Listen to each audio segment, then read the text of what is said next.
자, 오늘 사도행전 9장의 말씀을 좀 길게 읽었는데 오늘 드디어 누가 등장을 하고 회심하는 사건이 나타나죠? 그죠? 사울. 지금 아직까지는 사울이에요. 이제 나중에 바울이 되는 이름을 바꾸죠. 계명을 하는데 지금까지는 사울이 아주 열렬한 복음의 박해자로서 또 주님을 믿는 사람들을 잡아가두고 핍박하기 위해서 이제 다메섹으로 가는 도중에 주님을 만나게 되는 말씀입니다. 자, 우리는 앞서 2주간 동안 빌립의 사마리아 전도에 대해서 들었잖아요, 그죠?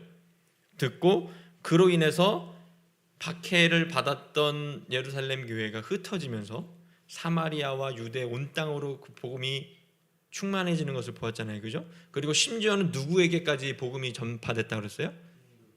임금?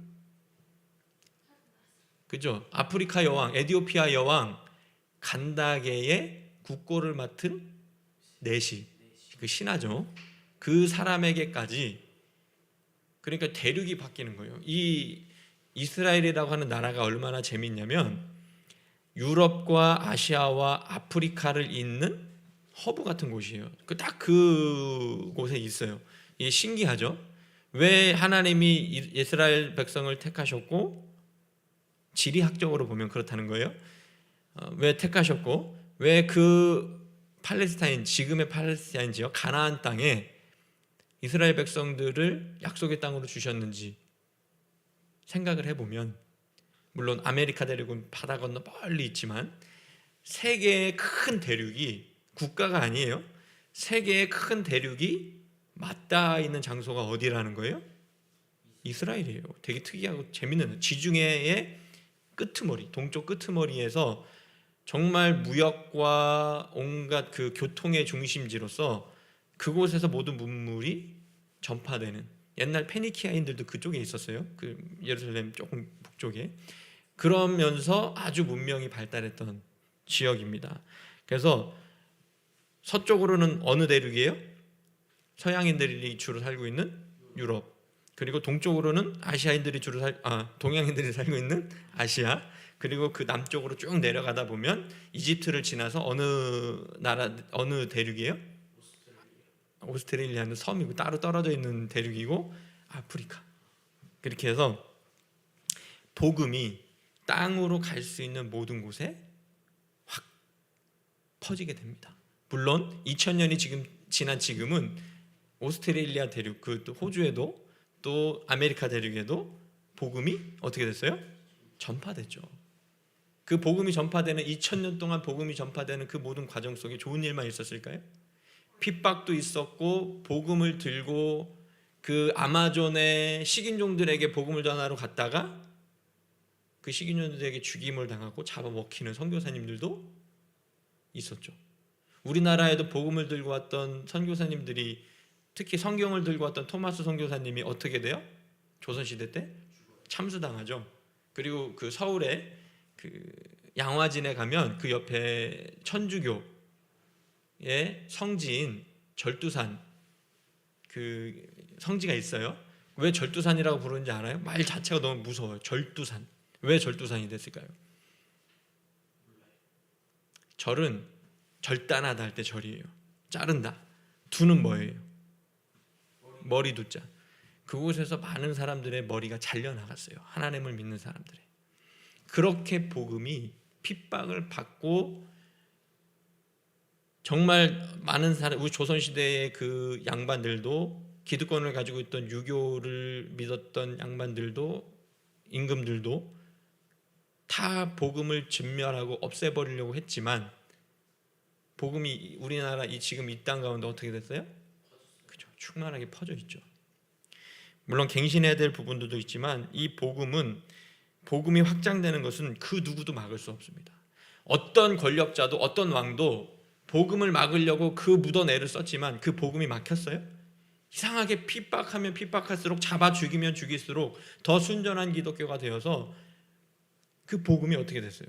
더 확장이 됐죠. 이게 바로 사람이 하는 일이 아닌 누가 하시는 일이기 때문에 그렇다는 거예요. 그래서 하나님, 성령께서 역사하실 때 아무리 이 세상에서 핍박이 오고 우리를 잡아 죽인다 할지라도, 말 그대로 절두산에서 우리의 머리가 몸과 분리돼서 잘려서 나간다 할지라도 거기서 끝일까요?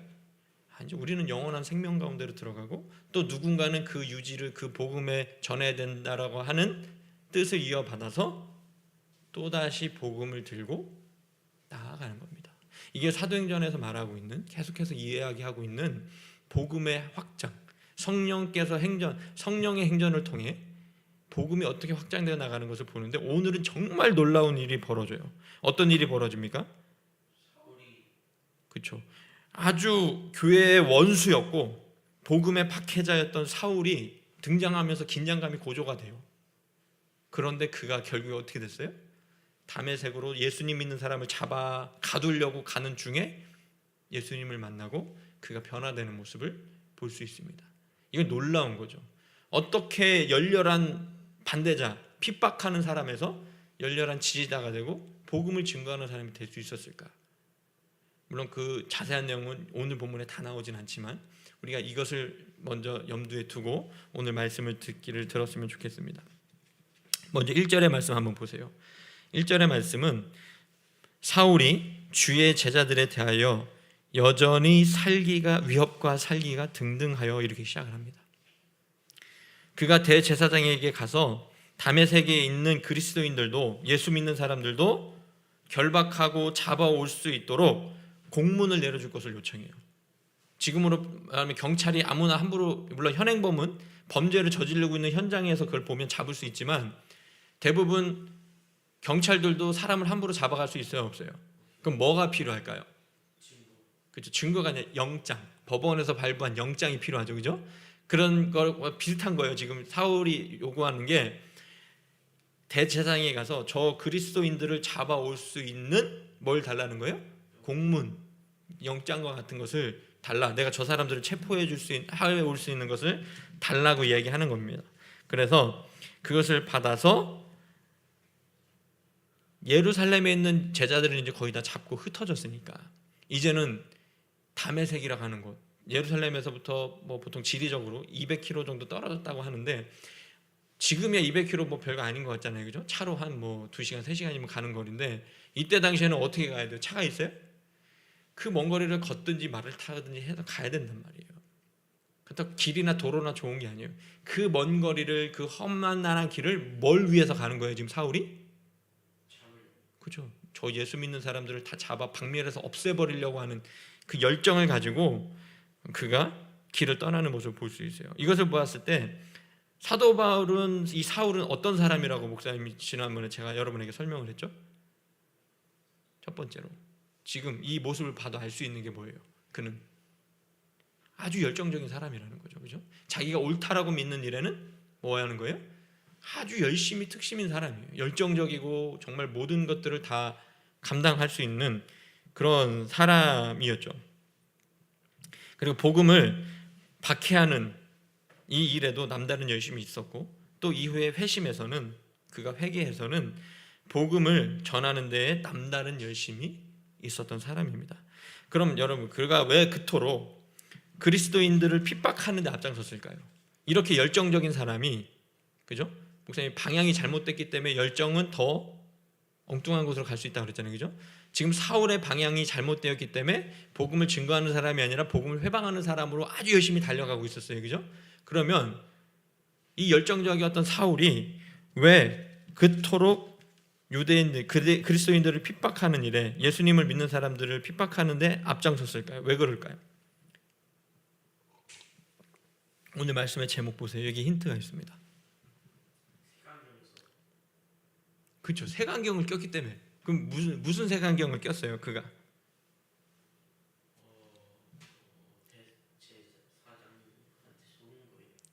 대제사장이 속은 거예요?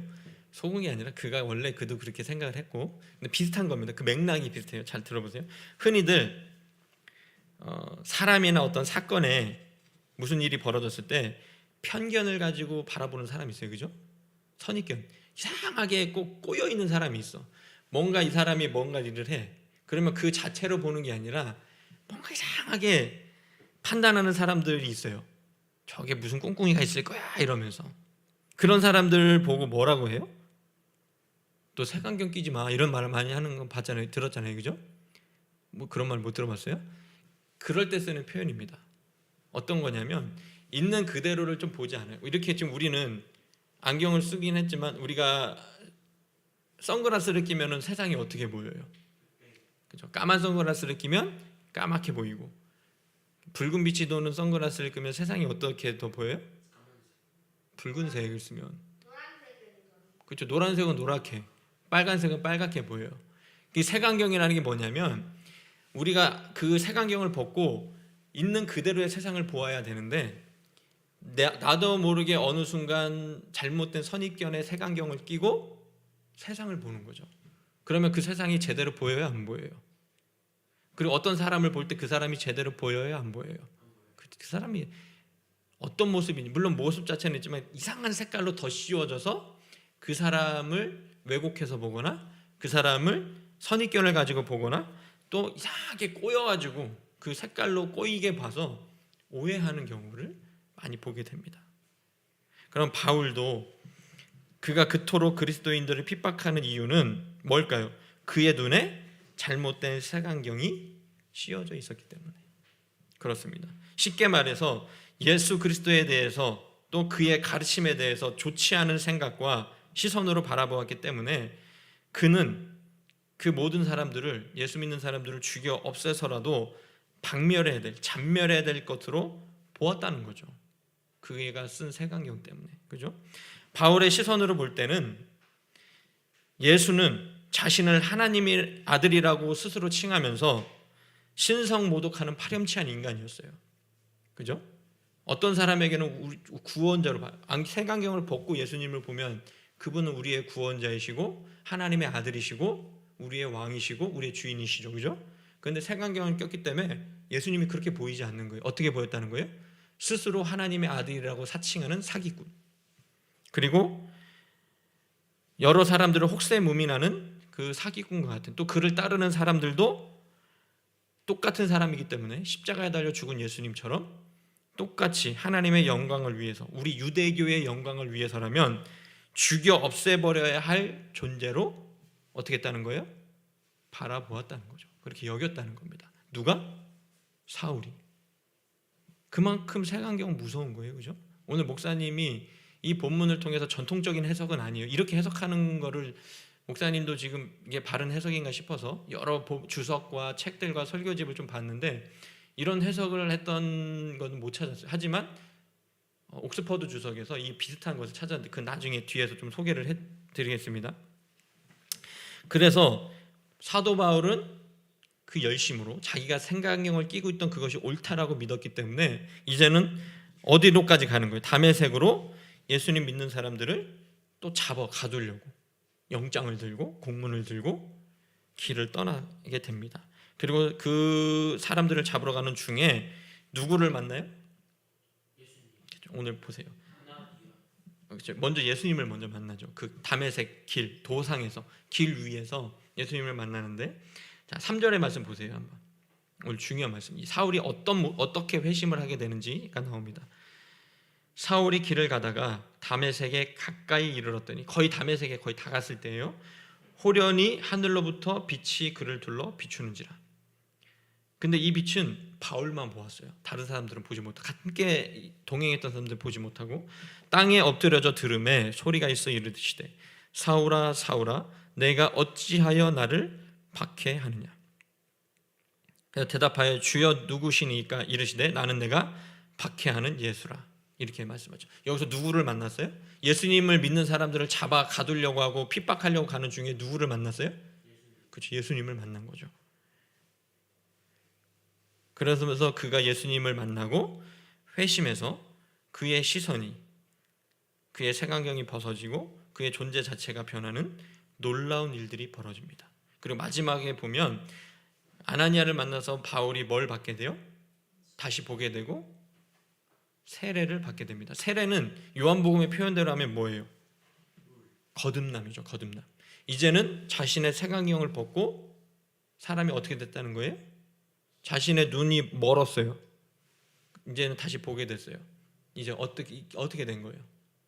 여기서 세례하고도 맞다 해서 표현할 수 있는 게 거듭났다는 겁니다. 뭐에서? 복음의 박해자에서 뭘로? 복음의 전파자로. 그 존재 자체가 변하는 거듭남의 역사를 오늘 우리에게 성경은 보여주고 있습니다.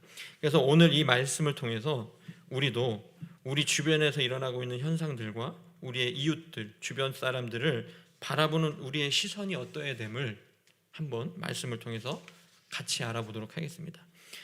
먼저 오늘 본문 말씀을 좀 더 집중해서 살펴볼게요. 자, 사울이 위협과 살기가 등등해서 다메섹으로 가는 중에 호련히 하늘로부터 빛이 그를 둘러 비추자 땅에 엎드려져서 소리를 듣게 됐죠. 뭐라고 불렀어요? 예수님이 사울아 사울아 이렇게 부르죠. 아까 목사님이 3절부터 4절 5절까지 읽었던 말씀입니다. 그런데 이렇게 예수님과 사울이 대화할 동안 같이 가던 사람들은 소리만 듣고 아무도 보지 못했어요. 서 있기만 했는데, 그런데 사울이 땅에서 일어나서 엎드려져 있었잖아요, 그죠? 빛이 비추니까. 그래서 소리를 듣고 예수님과 대화한 후에 땅에서 일어나서 눈을 떴음에도 불구하고 그의 눈이 어떻게 됐다고요? 보지 못했어요. 눈이 멀어버렸어요. 보지 못하고 사람들의 그 같이 갔던 사람들의 손에 이끌려서 다메섹으로 이제 들어가게 됩니다. 자기가 봐서 이제 걸어간 게 아니라 다른 사람들의 도움을 받아서 들어갔다는 거죠. 여기까지 보았을 때 사울이 하늘로부터 비추는 빛을 보고 눈이 멀게 되었는데, 이는 그가 지금까지 가지고 있던 시선, 즉 그의 생각과 그의 믿음이 잘못되어서 진리의 빛이 비춰질 때 그것이 어떻게 됐다는 거예요? 다 사라져 버렸다는 그런 것을 의미한다고 볼 수 있습니다. 그가 잘못된 색안경을 끼고 복음을 바라보는 것은 마치 눈이 먼 사람이 천지분간을 못하는 것과 같다는 것을 오늘 성경을 통해서 우리는 이렇게 해석해 볼 수가 있는 것이죠. 옥스퍼드 주석에서도 이 비슷한 해석이 있는데, 아까 목사님이 얘기한 그 부분이에요. 그 주석에서는 색안경이라고 하는 단어를 쓰진 않아요. 목사님처럼 이런 단어를 쓰지 않습니다. 색안경이라고 하는 단어를 쓰진 않지만 바울이 영적으로 깊은 잠에 빠져 있었던 것을 예수님께서 사랑의 음성으로 깨우쳐 주셨다라고 설명하고 있어요. 어떻게 보면 목사님의 말하는 것과 단어와 방식은 다르지만 그 본질은 어떤 거예요? 같은 것이죠. 자, 그 내용의 소개하면 이렇습니다. 그 내용이 옥스퍼드 주석에 있는 내용을 그대로 읽어줄 테니까 한번 잘 들어보세요. 그는 육적으로 잠시 눈이 멀게 되었으나 그로 인해 영적 어두움에 처한 자신의 현실을 깨닫게 되었고 세상의 참 빛이신 예수 그리스도를 삶의 주인으로 영접하게 된 것이다. 바로 이게 거듭남이죠. 그죠? 예수님을 몰랐던 영적인 어두움에 처한 자신의 현실을 이제 깨달은 거예요. 그죠? 이게 잘못됐다는 것, 예수님을 믿는 사람을 핍박하는 것, 복음을 방해하고 회방하는 것이 잘못되었다는 것, 자신이 그동안 색안경을 끼고 영적 어두움에 깊이 빠져 있었다는 것을 깨닫고 이제는 어떻게 됐다는 거예요? 예수님을 받아들여 삶의 주인으로 영접하고 세상에 비치신 그 예수님을 증거하는 증거자가 됐다는 겁니다. 제가 이 본문으로 성경 말씀으로 전하고자 하는 핵심 메시지도 이것이에요. 우리가 색안경을 벗지 못하면 우리가 쓰고 있는 이 색안경이 있을 거 아니에요, 그죠? 사람마다 다 누구나 차이는 있겠지만 색안경을 끼고 있습니다. 사실은 완전하게 완벽하게 100% 정확하게 보는 사람은 없어요. 왜? 누구든지 자기의 경험과 지식과 자기가 원하는 성향대로 이상한 색안경들을 누구나 다 끼고 있어요. 목사님은 색안경 끼고 있지 않다고, 나는 색안경을 끼지 않고 정확하게 보는 사람이라고 여러분에게 이야기하는 게 아니에요. 저도 그 색안경을 쓰고 있기 때문에 우리는 말씀을 통해서 또 제대로 된 배움과 좋은 가르침들을 통해서 그 색안경을 하나씩 어떻게 된다는 거예요? 벗어 나가야 된다는 것이죠. 자, 우리가 색안경을 벗지 못하면 계속해서 영적인 어둠에 처한 자신을 제대로 마주할 수 없습니다. 사도 바울처럼 마주해야 되잖아요. 내가 어둠에 빠졌다는 것을 알아야 되잖아요. 근데 색안경을 끼고 있으면 그것조차 알 수가 없는 거예요. 세상의 참빛인 예수님을 우리의 삶의 주인으로 영접할 수 없다는 겁니다. 우리는 육적으로 눈이 멀게 된 것과 다를 바 없는 이상한 색안경이 내 눈에 지금 씌워져 있지 않은지, 또 나의 시선과 마음의 생각은 이 세상의 온갖 다른 가르침과 다른 욕망에 더 씌워져서 내 욕망에 더 씌워져서 성경조차 내 마음대로 내가 보고 싶은 색깔대로 왜곡해서 보고 있지 않은지 이 시간 스스로 솔직하게 자신을 한번 성찰해보는 시간이 될 수 있기를 바랍니다.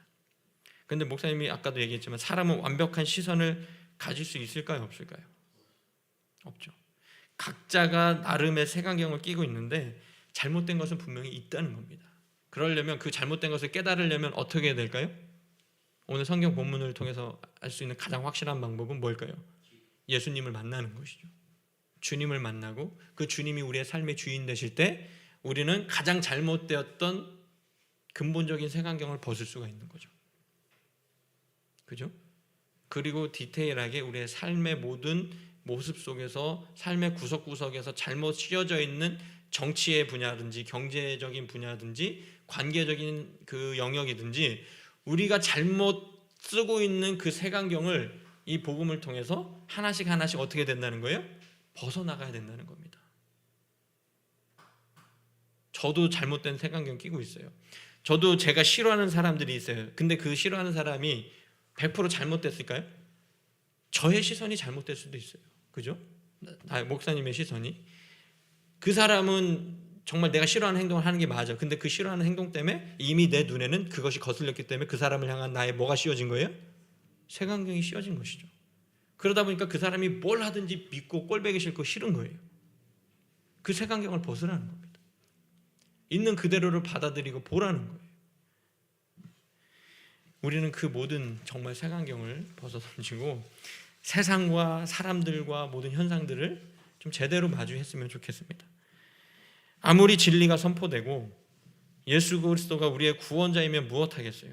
그것을 색안경 끼고 왜곡해서 보거나 영적으로 어두워져서 볼 수 없고 들을 수 없다면 그 진리가 도대체 나하고 무슨 상관이 있겠습니까? 특히나 이 시대는 여러분 잘 들으세요. 유튜브에 대한 얘기 할 거예요.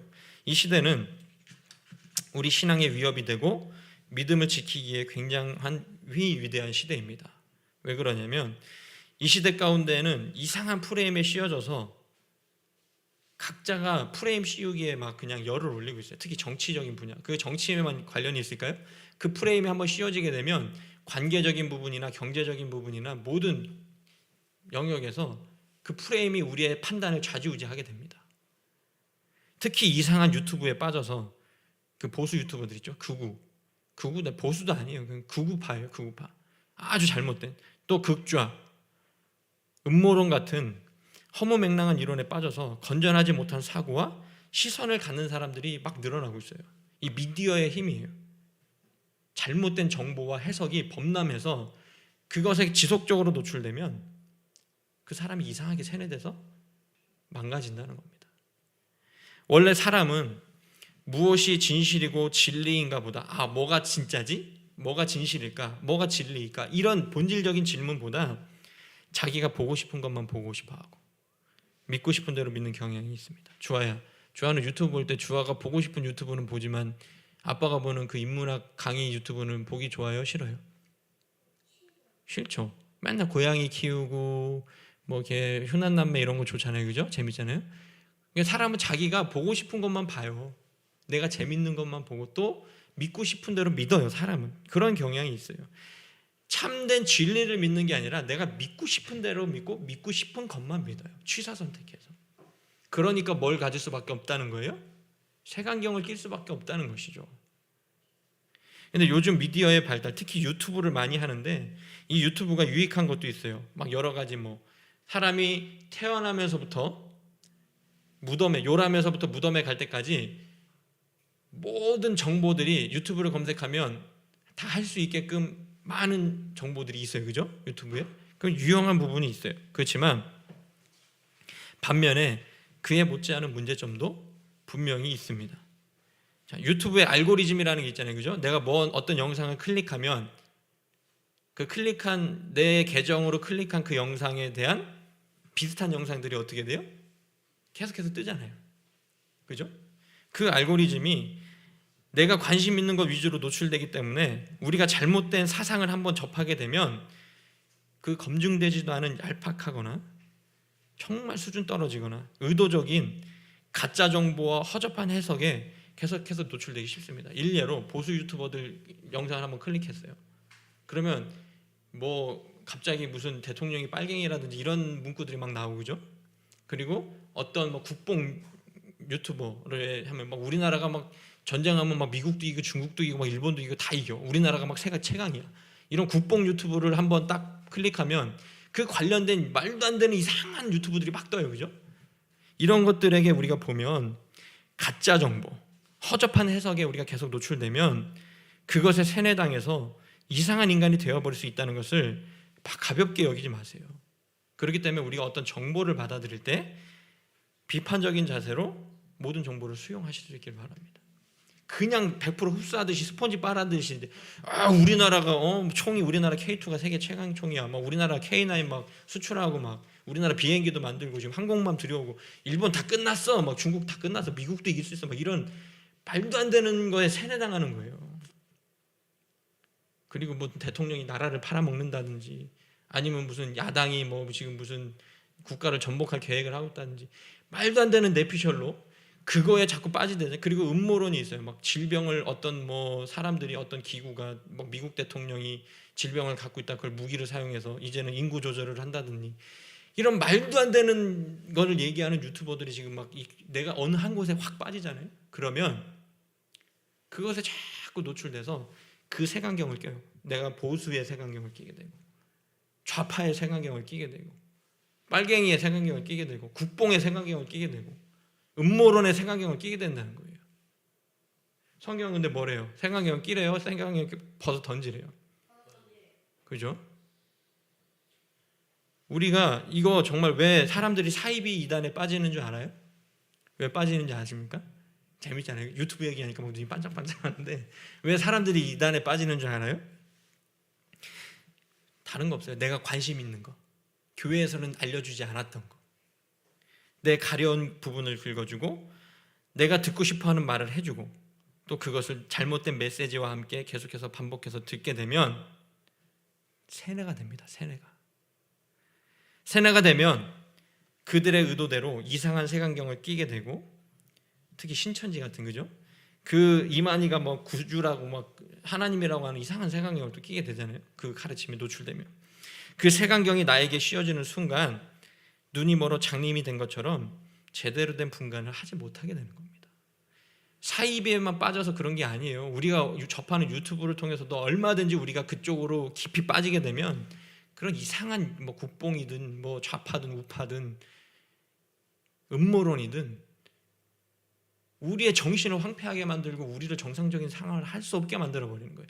이게 아마 사단의 전략이라고 봐요. 문화를 통해서 미디어를 통해서 깊숙하게 침투해서 우리를 성경과 하나님의 세계와 멀어지게 만들고 그 온갖 이상한 음모론 왜 자극적이잖아요. 유튜브도 어그로를 끈다라 하잖아요. 그죠? 썸네일을 어떻게 만들어요? 굉장히 자극적으로 만들고 제목도 무슨 충격, 경악, 뭐 무슨 뭐 난리 났다 뭐 현 상황 뭐 어쩌고저쩌고 하면서 막 이상하게 우리의 어그로를 끌잖아요. 그죠? 그런 자극적인 거 보지 마세요. 대부분 가짜 뉴스고 정말 이상하게 해석한 허접한 해석이기 때문에 우리의 정신을 황폐하게 만들 수가 있는 겁니다. 자, 보세요. 바울도 오늘 성경에 보면 그의 눈이 멀었잖아요. 그죠? 그가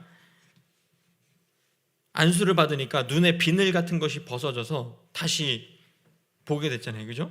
세례를 받기 전까지는 그러면은 그가 눈에 비늘 같은 것이 벗어져 세례를 받기 전까지는 어떻게 됐다는 거예요? 자신의 유대교의 전통의 색깔로 색안경으로 예수님을 바라보았고 초대교회를 바라보았기 때문에 그는 열렬한 박해자가 될 수밖에 없었더라는 것이죠. 왜냐하면 바울의 주변에는 다 바리새인들이잖아요. 그죠? 바리새인들이 하는 얘기가 다 뭐예요? 예수를 죽여야 돼. 예수 믿는 것들을 박멸해야 돼.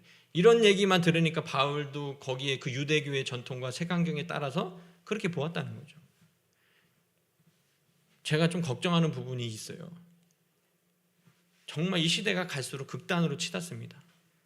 보수 유튜버들은 자기네들끼리 만든 그 보수 그 정보를 보고 여기서 똘똘 뭉쳐서 이상한 괴물 같은 사상을 만들어내요. 또 반대쪽에 있는 사람들도 마찬가지예요.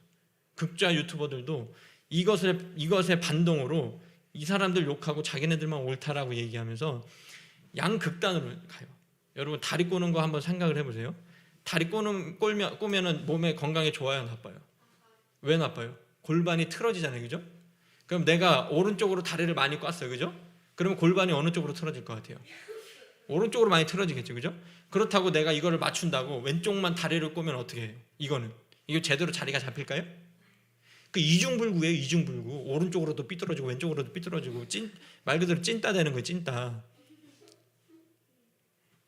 여기에 말도 안 되는 극우가 있든 극자가 있든, 그래 나는 이 극자가 있고 극우가 있으니까 나는 반대로 갈 거야, 이렇게 가면 멍청한 거예요. 중립을 지키세요. 본질을 보려고 하세요. 오른쪽으로 다리만 꼰 거를 왼쪽으로 다리 꼰다고 고칠 수 있다라는 그런 1차원적이고 허접한 생각을 버리고 정말 내가 색안경을 벗으려면 어떻게 되는지를 한번 깊이 고민해 보시고 성경에서 그 답을 찾으려고 노력해 보세요. 다른 것이 아니에요. 오늘 본문인 사도행전 9장의 전통적인 해석과 대부분의 설교는 그 바울의 회심에 초점이 맞추어져 있겠지만, 저는 이 시대의 문제와 아픔을 고민하는 눈으로 본문을 바라보았기 때문에 조금은 어떻게 보면 본문하고는 조금 동떨어진 자의적인 해석으로 어찌 보면 대중적이지 않은 설교가 되었을 수도 있습니다. 하지만 목회자는 성경의 세계와 이 시대를 연결해주는 사람으로서 말씀에 대한 연구도 공부도 소홀히 해서는 안 되고, 이 시대를 읽는 일에도 게을리해서는 안 됩니다. 그러기에 여러 믿을 만한 책과 주석을 참고하지만 새로운 해석을 시도하는 것을 멈추어서도 안 됩니다. 여러분이 이 점을 선제적으로 이해하시고 함께 예배하면서 말씀을 듣는 여러분의 귀를 끝까지 기울일 수 있기를 바랍니다. 이제 말씀을 정리하고 마칩니다. 앞에서도 언급했다시피 사울은 초대교회와 예수 그리스도를 믿는 사람들을 핍박하는 교회의 원수였습니다. 그런 그가 다메섹으로 가는 도중 예수님을 만나고 그의 눈이 잠시 멀게 되었지만 눈에 비늘 같은 것이 벗어져 예수님을 바르게 보게 되었습니다. 그리고 사울의 교회에 대한 열심이 얼마나 대단했던지 아나니아라고 하는 제자가 있었잖아요, 그죠? 5장에 나오는 아나니아가 아니에요. 자기가 판 땅값을 감춰서 그 자리에서 절명해버린 아나니아가 아니라 다메섹에 있는 제자 아나니아였어요, 그죠? 아나니아가 사울에게 안수하여 다시 보게 하라는 주님의 말씀에 처음부터 순종했어요? 아나니아에게 예수님이 나타나셔서 지금 사울이라고 하는 사람이 눈이 멀어서 직가라고 하는 거리 유다의 집에 머물고 있는데 가서 안수해라, 그래서 그를 보게 해라. 그랬을 때 아나니아가 예수님한테 뭐라고 얘기해요? 예수님, 저 사람이 예루살렘 교회 사람들을 핍박했고 지금 여기에도 예수님을 믿는 사람들을 잡아가두려고 왔는데 안수하라니요, 그를 고쳐주라니요, 이렇게 반문하잖아요, 그죠? 그러니까 예수님이 뭐라고 말씀하세요? 가라, 이 사람은 내 이름을 이방인과 임금들과 이스라엘 자손들에게 전하기 위하여 택한 나의 그릇이라. 그가 내 이름을 위하여 얼마나 고난을 받아야 할 것을 내가 그에게 보이리라. 예수님 뭐라고 말씀하셨다고요? 가래요. 토달지 말고 가래요.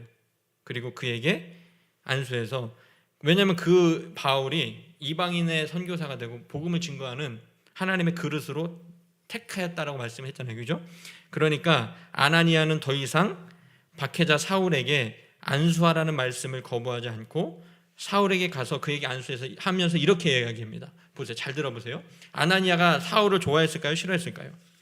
싫어했죠. 왜? 예수님한테 말한 거 들어서도 알죠. 왜? 그가 자신 같은 사람들, 예수님 믿는 사람들을 핍박하는 아주 무서운 사람이었고 그 대단한 핍박자였기 때문에 싫었을 거예요. 그런데 예수님의 이 말씀을 듣고 뭐라고 얘기하는지 한번 보세요. 형제 사울아. 사울을 뭐라고 불렀어요? 형제요, 이렇게 부릅니다. 주 곧 네가 오는 길에서 나타나셨던 예수께서 나를 보내어 너로 다시 보게 하시고 뭘로 충만하게 하신다고요? 성령으로 충만하게 하신다, 이렇게 말합니다. 아나니아는 예수님 믿는 사람을 핍박하는 사울이 못마땅했겠지만 주님의 말씀을 듣고 그를 뭘로 받아들였어요? 형제로 받아들이잖아요, 그죠? 이것을 보았을 때 아나니아도 처음에는 뭘 끼고 사울을 바라보았어요? 색안경 끼고 사울 바라봤죠. 저 사람은 예수님 믿는 사람을 핍박하는 핍박자야. 그런데 예수님이 그 말씀을 통해서 그의 색안경을 어떻게 했어요? 벗겨주셨고, 그렇기 때문에 사울을 원수가 아닌 뭘로 대해요? 형제로 받아들입니다. 이게 바로 놀라운 거듭남에 우리가 색안경을 벗을 때 나타나는 놀라운 역사죠. 자, 우리도 이상한 색안경을 끼고 살면 진리를 볼 수도 없고 진실을 볼 수도 없고 주변 사람들도 제대로 볼 수 없습니다. 우리 색안경을 벗어던지고 건강한 생각과 시선으로 이 세상과 우리 이웃을 건강하게 마주할 수 있기를 주님의 이름으로 축복합니다. 기도하겠습니다.